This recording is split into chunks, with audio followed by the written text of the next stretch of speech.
Se você é imigrante assim como eu e ainda está em dúvida sobre o que é a declaração de saída definitiva, qual é o impacto ou os impactos em fazê-la ou não fazê-la e quais são as obrigações que você deve se atentar para com a Receita Federal brasileira, obviamente além da Receita Federal do seu país, eu recomendo que você fique comigo até o final desse vídeo, porque hoje você vai sair com todas as informações necessárias para decidir se você deve ou não dar a saída ou entregar a saída definitiva do Brasil. Então bora entrar no detalhe da declaração de saída definitiva.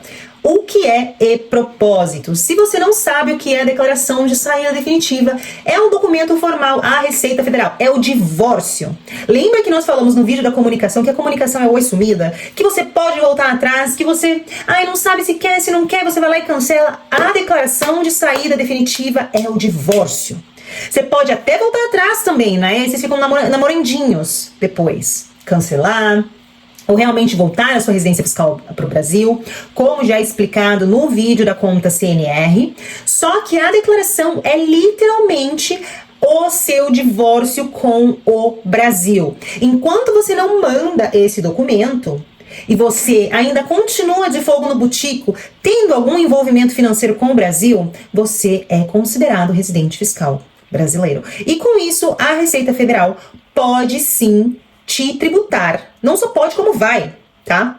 Sobre a sua renda global. Então tome muito cuidado, principalmente se você estiver em um país que não tem acordo de não bitributação com o Brasil. Ele vai sim evitar a dupla tributação, tá? Ou ela, né, a declaração, vai evitar penalidades e pendências no seu CPF. Dai, todo mundo que eu conheço, ninguém fez isso, não sei o quê. Olha, vou te contar um segredo. Esses dias atrás, no dia 27 de setembro, eu fiz um evento chamado Riqueza na Gringa Experience. E lá, uma das participantes, a Raquel, disse que o genro dela e a filha dela moram na Espanha.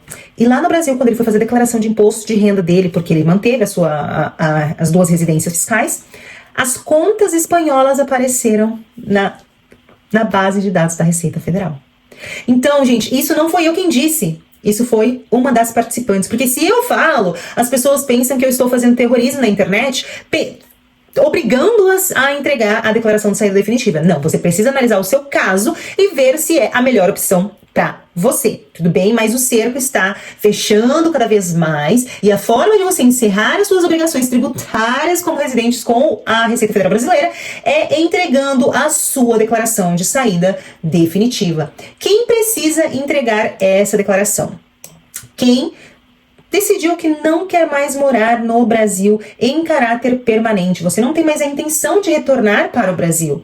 Então, é melhor que você entregue a sua declaração. Dai, mas eu estou, por exemplo, aqui na Áustria, ou eu estou na Espanha, estou na França, em países com a qual o Brasil tem acordo de não bitributação. Eu realmente preciso fazer isso? Não. Você precisa avaliar o seu caso e, dependendo do que você tem com o Brasil, talvez seja melhor manter as duas residências fiscais. Só que aí você precisa se atentar ao seguinte: quando você decide manter a sua residência fiscal no país novo e também no Brasil, você tem obrigações acessórias. E uma delas precisa entregar a sua declaração de imposto de renda para o Brasil, informando toda a renda ganha no Brasil quanto no mundo, inclusive no seu país novo, e os bens que você tem no exterior também. Se você tem ações, se você tem REITs, se você tem investimentos, tem um monte de conta, tem um monte de cripto, tem carro, casa, financiado ou não, você precisa entregar, tá bom? Porque lá no campo da Receita Federal, que solicita que nós informemos os nossos bens, deixa eu abrir uma declaração aqui, você precisa informar todos os seus ativos, tanto os bens e direitos, quanto os ônus também e dívidas. Você precisa entregar, gente, não sou eu que tô falando, é obrigatoriedade da Receita Federal. Mudança temporária. Se você também teve uma mudança temporária prolongada por mais que 12 meses, né, contrato de trabalho foi prolongado, estudantes de cursos prolongados, você também precisa entregar a sua declaração. Ou você vive fora por mais de um ano, tá? Você precisa entregar a sua declaração também. Ciclo e processo de saída passo a passo. Primeiro deles é a comunicação, que nós já temos um vídeo falando sobre isso. A segunda é a declaração. Vamos voltando para a comunicação. Você faz a entrega até o último dia útil de fevereiro do ano seguinte e você vai preencher ali as informações dentro do gov.com. A gente tem vídeo já falando sobre isso, então não vou me estender aqui. E o segundo passo é a própria declaração em si, que você você vai entregar até o final de abril ou maio do ano seguinte, né? Assim que a Receita Federal disponibilizar o programa da declaração de ajuste anual, você vai informar os seus rendimentos e bens até a data da saída, tá bom? Daí, eu deixei de ser residente fiscal no Brasil em maio de 2025. Quando for ano que vem, você vai informar para a Receita Federal que você, em maio de 2025, deixou de ser residente fiscal e informar todos os bens que você tinha naquela data.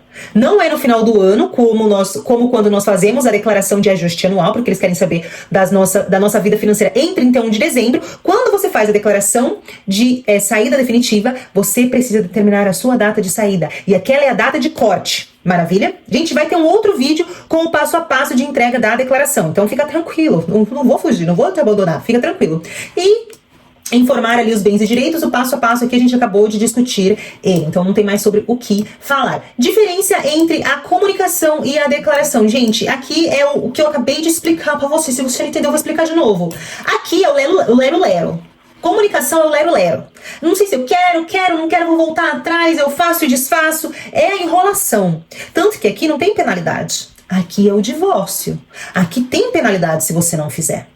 Tem penalidade e a penalidade ela pode vir em forma de multa, juros e correção monetária. E talvez até cadeia, se a Receita entender que você estava fazendo sonegação fiscal, que é crime. Daí, eu estou fora do Brasil há 20 anos. A Receita Federal pode me cobrar imposto de renda de 20 anos? Não.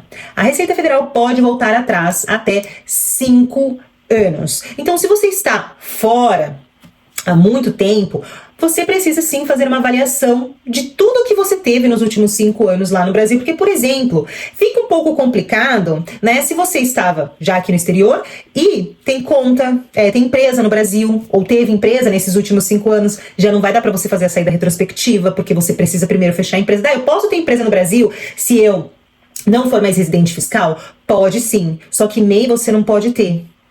Você precisa, nem o Simples Nacional, você precisa de ter uma conta, ou uma empresa, desculpa, você só é permitido ter empresas no Brasil no lucro presumido ou no lucro real.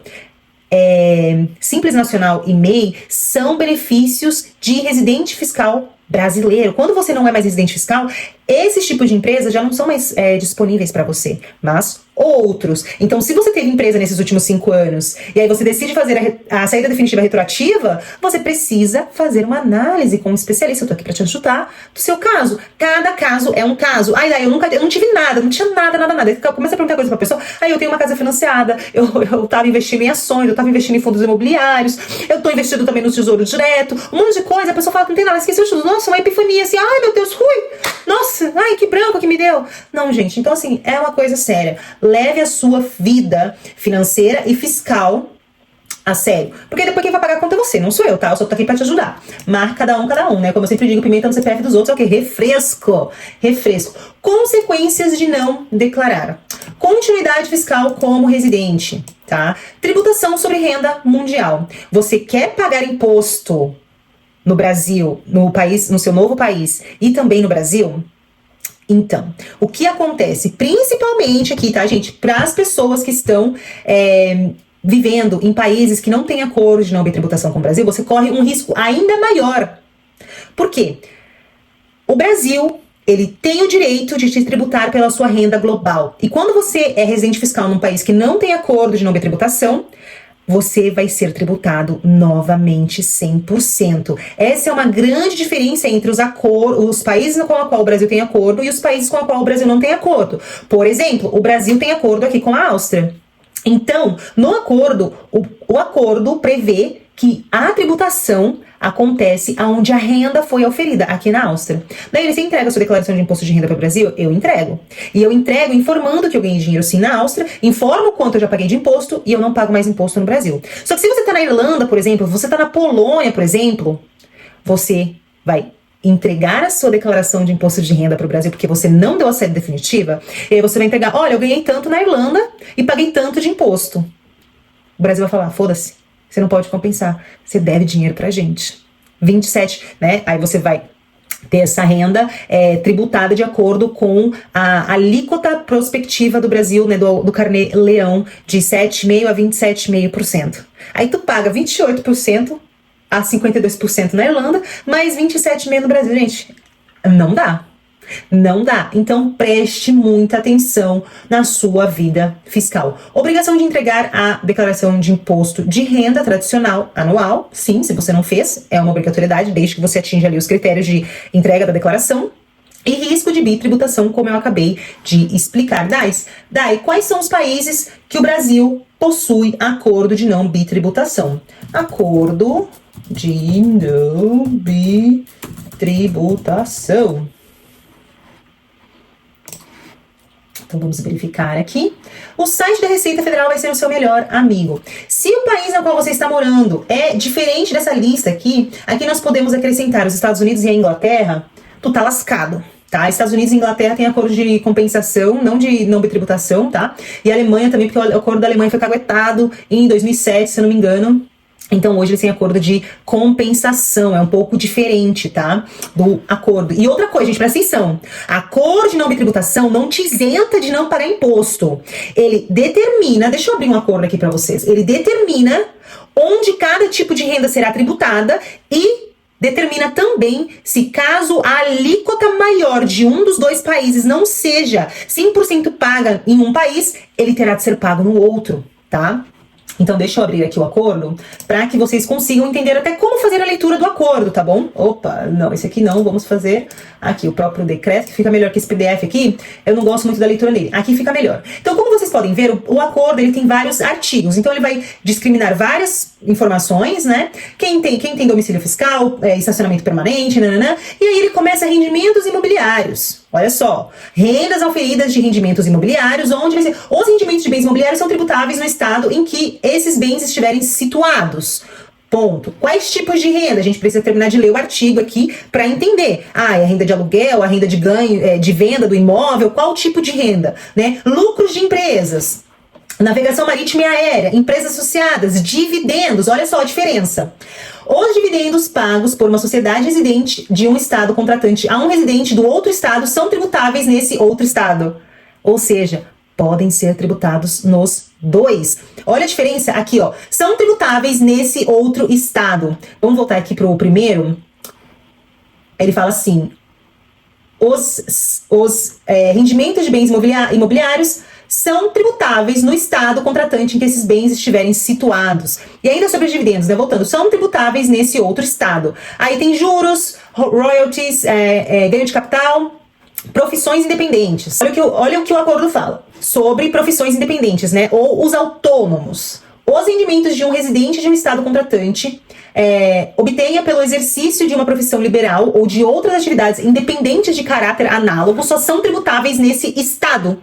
E não pode ser, a não ser que o pagamento desse serviço e atividade caiba a um estabelecimento permanente situado no outro estado contratante ou uma sociedade residente desse outro estado. Nesse caso, esses rendimentos são tributáveis no outro estado. Ou seja, se você está trabalhando em um país, residente fiscal aqui na Áustria, mas eu também estou prestando serviço lá no Brasil, eu posso ter minha renda tributada nos dois estados, ou nos dois países, tá? A mesma coisa se aplica para profissões dependentes, mas cada caso é um caso, tá, gente? Pelo amor de Deus. Eu li isso aqui e não entendi porra nenhuma, então marca uma consultoria, vem falar comigo que eu vou te ajudar da melhor maneira possível. Não quero que você tenha o seu CPF bloqueado. E também, gente, estou aqui para te ensinar. Leia, joga no Google, interpretação. Se atentem, o barato pode sair muito caro, às vezes, tá? Multas e penalidades é uma coisa que pode acontecer se for, né, caracterizado a omissão, a sonegação e a evasão fiscal, tá? E a multa, ela pode chegar até 20% do valor devido do imposto, tá, gente? Então você pode ficar bem pobre, tá? Bem pobre. Eu fiz um cálculo recentemente que com um salário de 30 mil euros em um país que não tem acordo de não bitributação, se você não der a sua declaração, a cada ano que você passa fora nesse país que não tem acordo e também não entrega a declaração, você deve para o Brasil uma média de 5.700 euros. Tá? Eu vou trazer esse estudo na próxima vez que nós formos fazer a declaração, passo a passo da declaração. Então, assim, tomem cuidado, porque o circo mesmo, porque é uma palhaçada isso aqui. O circo e o cerco estão fechando, meus amores. Você pode sim ter o seu CPF bloqueado e a sua vida após a saída definitiva, gente, é um mar de rosas. Por quê? Você não é mais tributado como residente fiscal no Brasil, mas sim como não residente. E aí você passa a ter as suas rendas auferidas no Brasil tributadas na fonte. Os seus aluguéis a 15%, ganhos de capital aí de 15 a 22,5%, e dependendo de outras rendas, talvez possa até ser isenta também, provavelmente não será, mas a não ser que você tenha aquela conta ampla lá, que a gente falou na conta de não residente, mas você tem sim benefícios fiscais. Daí, se eu tenho uma casa no Brasil, eu dei a saída definitiva, e agora eu vou pagar 15% de imposto, eu também tenho que pagar imposto de renda no meu outro país?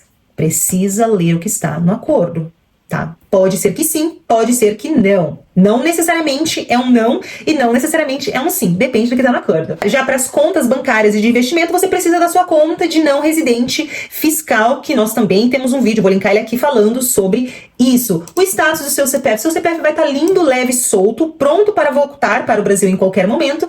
E quando você voltar para o Brasil, você então precisa entregar a sua declaração de imposto de renda, informando todos os bens que você tinha no momento em que você voltou a ser residente fiscal brasileiro. Aí você tá falando assim pro Brasil: olha, Brasil, eu estive fora, ganhei muito dinheiro, agora eu tenho uma casa na Áustria, eu tenho uma casa na Espanha, eu tenho casas aqui no Brasil também, só que eu fiz tudo certinho, tá?